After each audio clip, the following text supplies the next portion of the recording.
नमस्ते मित्रों, स्वागत है आपका हमारे YouTube चैनल ज्ञानवी एजे ज्ञान में। घटोत्कच महाभारत के प्रमुख पात्रों में से एक है। घटोत्कच के जन्म और मृत्यु दोनों के ही प्रसंग काफी रोचक और रहस्यमय है। कर्ण के हाथों घटोत्कच की मृत्यु होने पर श्री कृष्ण काफी खुश हुए थे। बाद में उन्होंने भीम को इसका कारण भी बताया था। महाभारत युद्ध में कई योद्धाओं ने पांडवों के पक्ष से युद्ध किया था। घटोत्कच भी इनमें से एक था। घटोत्कच भीम और हिडिंबा का पुत्र था।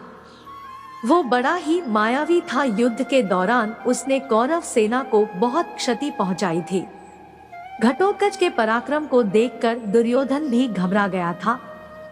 जब घटोत्कच कर्ण के हाथों मारा गया तो श्री कृष्ण ये देखकर खुश हुए थे। बाद में श्री कृष्ण ने इस प्रसन्नता का कारण भी बताया था। आज हम आपको घटोत्कच से जुड़ी कुछ रोचक बातें बता रहे हैं, तो आइए जानते हैं इसके बारे में। महाभारत के अनुसार भीम का विवाह राक्षस कुल की कन्या हिडिंबा से हुआ था। घटोत्कच इन्हीं का पुत्र था। जन्म के समय सिर पर बाल न होने के कारण भीम ने अपने पुत्र का नाम घटोत्कच रखा था। इसके बाद भीम अपने भाइयों के पास आ गए और घटोत्कच अपनी माता हिडिंबा के साथ रहने लगा। माता से ही घटोत्कच ने मायावी विद्याएं प्राप्त की थी। भीम और घटोत्कच की मुलाकात जंगल में ही हुई थी, जब घटोत्कच बलि के मानव की तलाश कर रहे थे। बाद में जब घटोत्कच को भीम के बारे में पता चला तो उसने क्षमा मांगी और अपने योग्य काम के बारे में पूछा। तब भीम ने कहा था, समय आने पर मैं तुम्हें याद करूंगा, उस समय तुम मेरी सहायता के लिए आ जाना। वनवास के दौरान जब पांडवों को गंधमादन पर्वत पर जाना था, उस समय घटोत्कच ने ही अपने कंधों पर बैठाकर आकाश के मार्ग से उन सभी को निश्चित स्थान पर पहुंचाया था। महाभारत के अनुसार जब युधिष्ठिर ने इंद्रप्रस्थ राज्य बसाया तो राजसूय यज्ञ का आयोजन किया। यज्ञ के नियम के अनुसार युधिष्ठिर ने भीम, अर्जुन, नकुल व सहदेव को अलग अलग दिशाओं में राजाओं से कर लेने के लिए भेजा। जब सहदेव दक्षिण दिशा की ओर चलते चलते समुद्र तट पर पहुंच गए तो आगे जाने के लिए कोई भी मार्ग न देखकर उन्होंने घटोत्कच को याद किया। घटोत्कच समुद्र पार कर लंका पहुंच गया और उसने राजा विभीषण को अपना परिचय दिया और आने का कारण भी बताया। घटोत्कच की बात सुनकर विभीषण प्रसन्न हुए और उन्होंने कर के रूप में बहुत सारा धन देकर उसे लंका से विदा किया।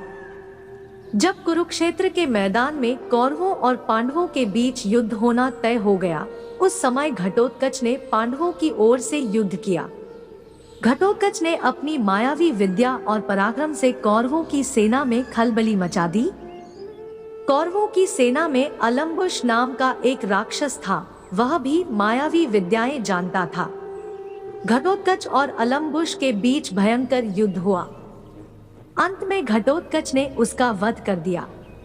दुर्योधन और घटोत्कच के बीच भी भयंकर युद्ध हुआ।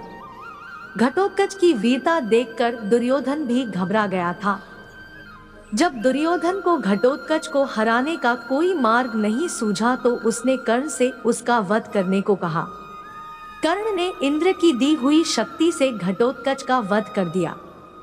ये देखकर पांडव सेना में शोक छा गया, लेकिन श्री कृष्ण प्रसन्न हो गए।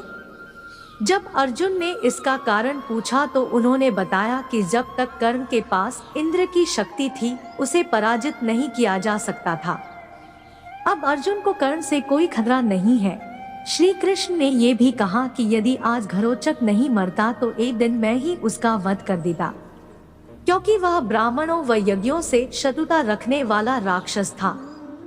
दोस्तों, वीडियो पसंद आया हो तो हमें कमेंट में अवश्य बताएं और हमारे चैनल पर पहली बार है तो सब्सक्राइब जरूर करें। धन्यवाद।